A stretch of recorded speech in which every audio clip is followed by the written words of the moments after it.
Greetings, VC. Long time no see. Well, a little over a week anyway. I've been meaning to make videos. VC's hopping. Big Star 1000's Gimme 10 ideas taken off, and I really want to vibe with that, but I haven't had time.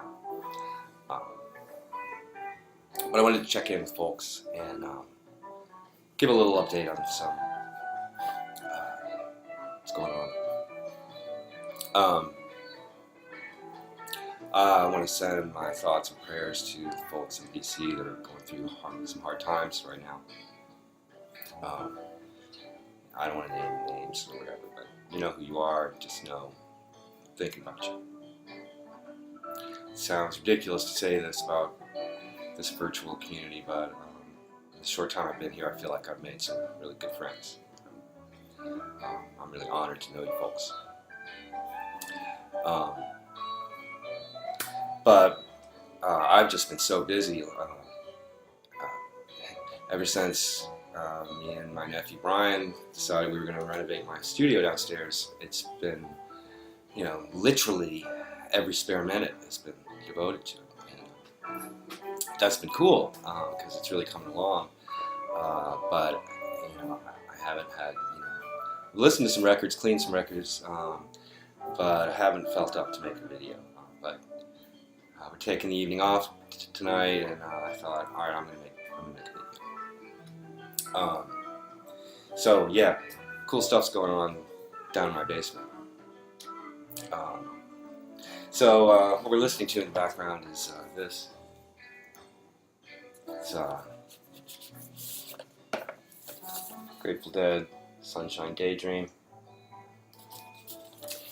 This is a 3 CD Blu-ray of the movie Sunshine Daydream, and then 3 CDs of the entire concert.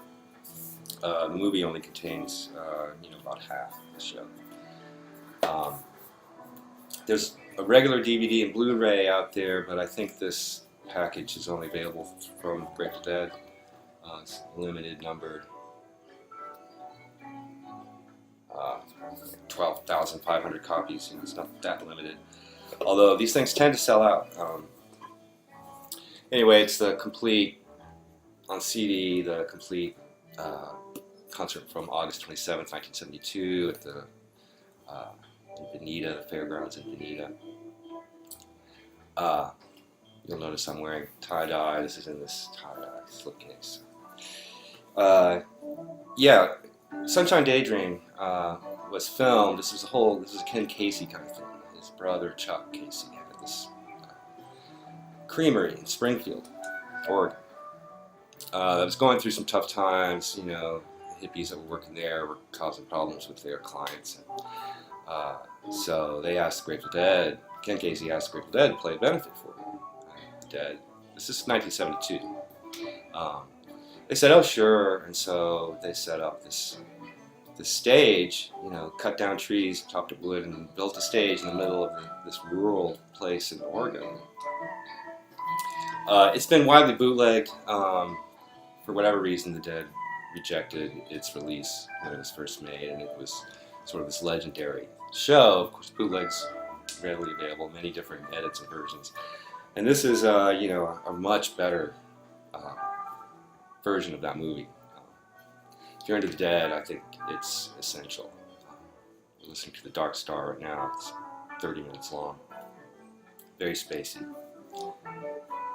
It was said at the time it was the last acid test. And I think if you watch the movie, you'll agree that that's exactly what happened that day.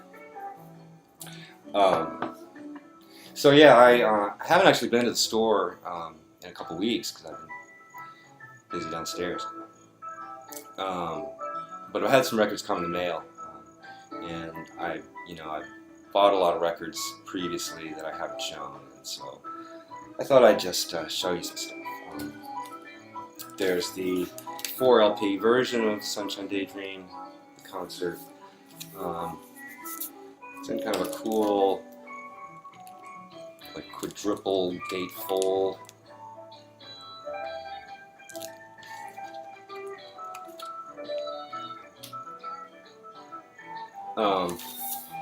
But I got to tell you, I was pretty disappointed with the pressing. Unlike the Grateful Dead's previous reissues through Rhino that were pressed at RTI, there's some serious pressing issues with this. There's some warps. I can fix that. But worst of all, there's a scratch during the Dark Star. If it was me and my uncle or something, that'd be one thing. I could laugh at that. But so I can't recommend this. It's expensive. The sound's okay. I gotta say, if I'm gonna listen to this, I'm gonna listen to this HD CD. So yeah, there's that.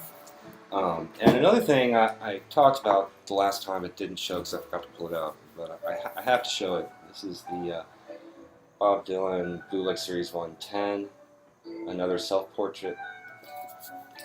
There's a 2 CD set, there's a 2 LP set, maybe 3 LP set, and then there's this deluxe box with 4 discs. This includes the entire Isle of Wight performance from 1970 with the band, which is why I did not go for the vinyl. If it had included it, it would have been a no-brainer. And this is kind of a nice package, and it has its own exclusive hardbound book of photographs and newspaper cuttings and stuff like that.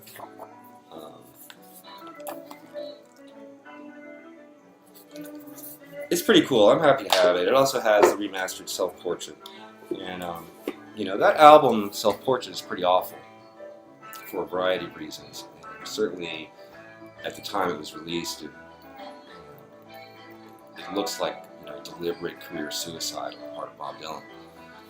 But this, which takes the unoverdubbed masters and some of the original versions that he recorded in New York, with just 2 guitars. His love of the material and his voice has never sounded cleaner. It's that Nashville Skyline voice. Actually, this documents a transition from sort of Nashville Skyline through New Morning kind of thing. Anyway, this is excellent. This really is probably definitely one of the best of the bootleg series, and I'm really happy to have it. Although it's an odd size, and I don't know what I'm going to do with it. Cheers, VC.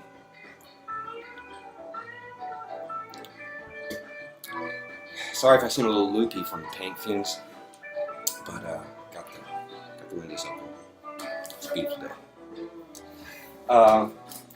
So yeah, I haven't been to the store in a while, but some records came in the mail the past couple weeks that I want to show you. This one especially, Mary Halverson Septet, Illusionary Sea. This is on Firehouse 12, and limited edition, I think 500 copies. It's in a really beautiful gatefold.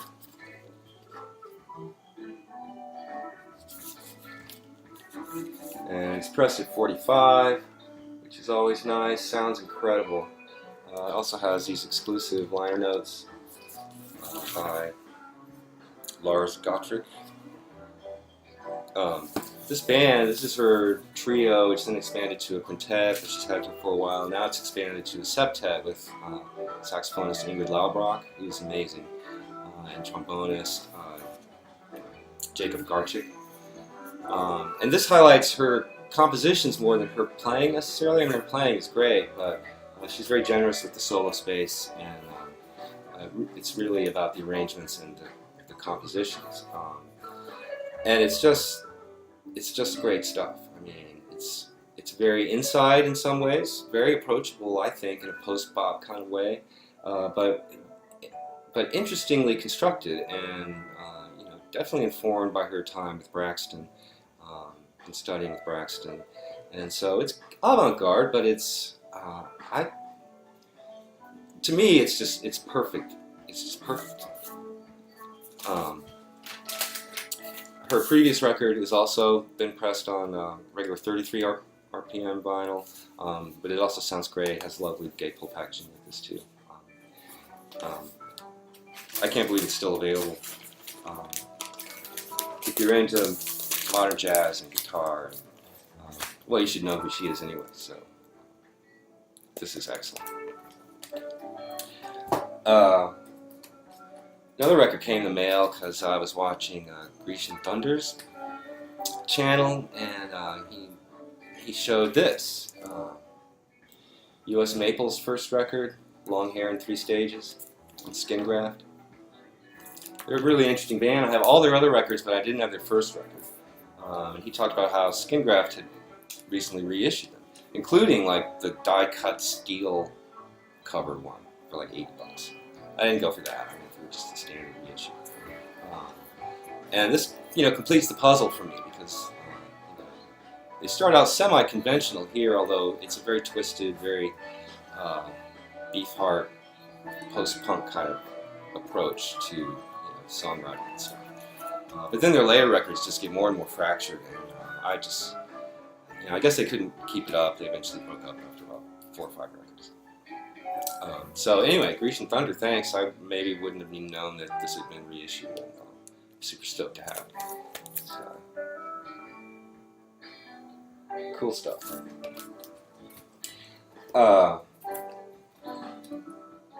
There'd been some, lots of people have shown these records, and people were showing them on Facebook a few weeks ago, and I was like, and I picked up their second album,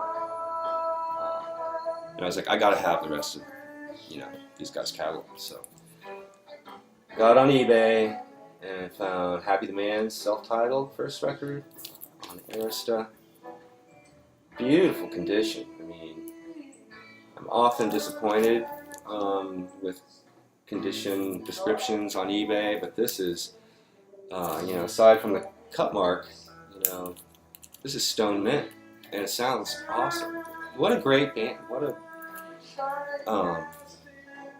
they're just like their cover, the cover and the name, Happy the Man. It's very positive music. It's very progressive and very advanced and sophisticated and musicianly and all that kind of stuff. But there's a, there's a refreshing positivity to this, and lack of pretension in a way. I dig this. And to complete the collection, I had to get a third, Better Late. This is on Azimuth, came out much later. These are demos of what was going to be their third album. And great stuff. Sad that they couldn't, keep going for whatever reason.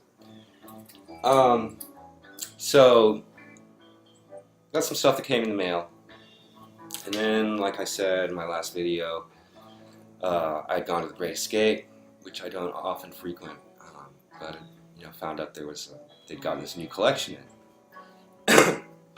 So me and my nephew got up and went there on the morning that they were going to put that stuff out.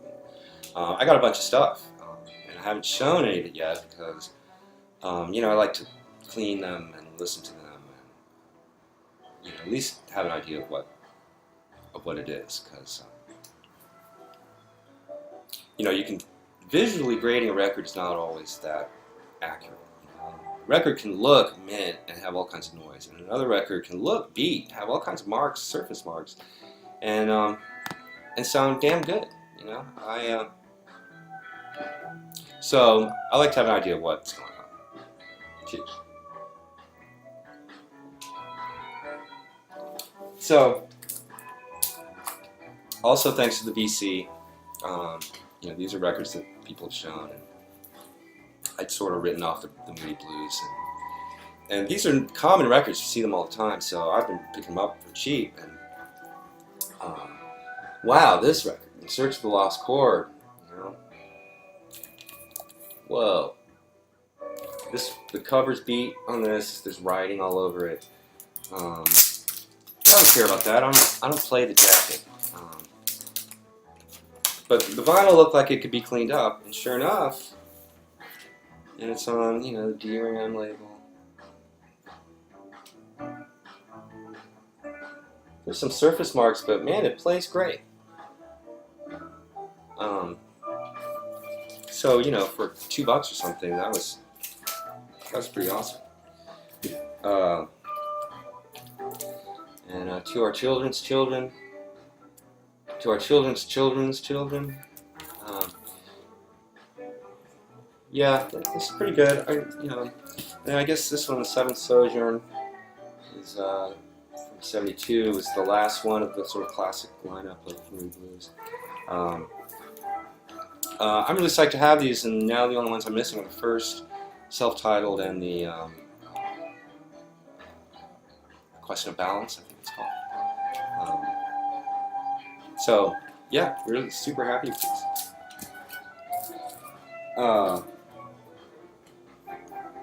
Saw some. I don't think I got this at Great Escape. I might have got this at Grammys, but I have some prog solo albums that I might have. I had skipped over before I fell into the BC, and now it's like, sure. So saw this for a reasonable price. David Gilmour is self-titled, beautiful condition. It's U.S. pressing, but this is great. I like David Gilmour a lot. He's got a great sound. I like that cover. Not a super rare record or anything, but cool to have. And I don't think these are super rare either. Got Anthony Phillips, Geese and the Ghost. This is excellent. This is from '77. It's Michael Rutherford and Phil Collins and an orchestra. It's just like the cover looks, but it's just so well done. This is a keeper. I'm gonna look for more Anthony Phillips records. Similarly, Steve Hackett. What's this called? Please Don't Touch. This is from '78. There's some really nice stuff on this. I was pleasantly surprised, and great cover, right? The cool thing is, check this out. Appears to be autographed. I don't know if you can see that. That's pretty cool. I have no way of authenticating that, but I like to think that it's legit. This was kind of the big find at the Great Escape. And there were a bunch of people. I went straight to jazz, and it was disappointing what was there. So it seemed like the rock bands had been pretty picked over, and this was still there. Amon Duel 2, Wolf City. This is American pressing on United Artists. This is the only Amon Duel 2 LP I have now, and it was there for maybe $15. That seemed pretty reasonable. It's in great condition. Maybe not quite as psychedelic as their earlier stuff, but a little more rocking. I loved it. I'd love to have all their stuff on it. Another band I've been sort of collecting is. I used to have a bunch of these records and sold them, but I've been getting them lately, and I'm just really digging them. That's Tangerine Dream. This one is Rubicon. This is, I'm not sure when this is from. This is beautiful. This is one of the best I've heard. Real spacey, almost ambient at times. The Opposite Extreme, another one. This is a later one. This is called Optical Race. Now the cool thing about this, and I basically got it for the cover. I was like, this is what from.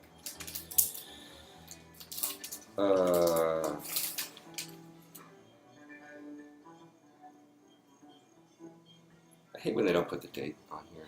Anyway, 79, 80, something like that. But the cool thing about this is, so this is a die cut. So as you slide it in and out, it changes. It's in really nice shape. And I was pleased with the music, actually. It was, that digital synthesizer sound was not a good sound. But what are you going to do? They at least knew what to do with Similarly, I found this at Grimey's. And I don't normally even pay attention to soundtracks, but this one was by Tangerine Dream. This is Thief, starring James Caan. I'm not familiar with the movie at all. That's from 1981, so again, the digital stuff is starting to creep in, but it's really nice. I really like that. Similarly, they also had this, which Body Love soundtrack by Klaus Schulze. This is, I guess, the American pressing on Ireland. I'm not sure when this is from. I guess it was this German erotica movie, and but the music is awesome. The first side is this 30-minute long track that I was amazed played as well as it did. Real spacey. Nice find. A couple more, and then I'm gonna stop. There's more to show, but I'll make another video. Yeah, I saw this at Great Escape in that collection. I used to have this a long time ago. 801 Live, Phil Manzanera, Brian Eno. Eno sings on this. What is this from? Again.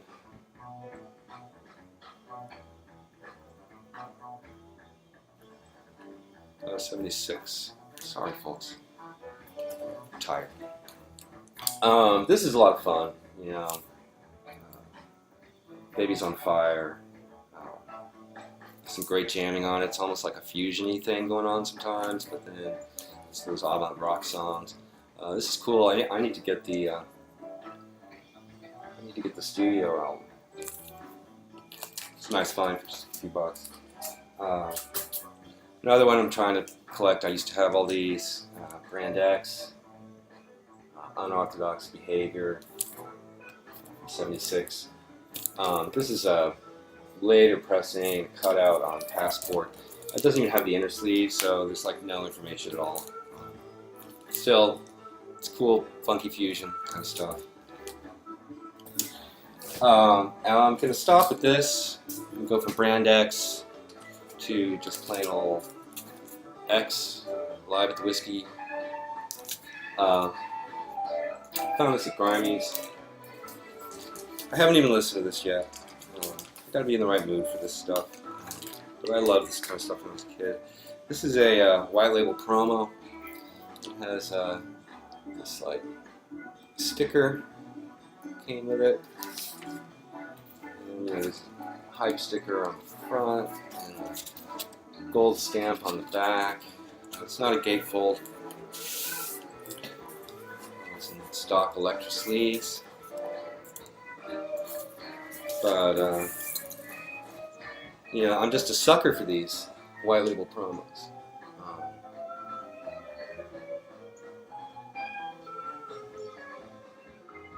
This looks, it's been played, but this will be a lot of fun to clean up and play sometime when I feel like. Going back to my youth, 80s.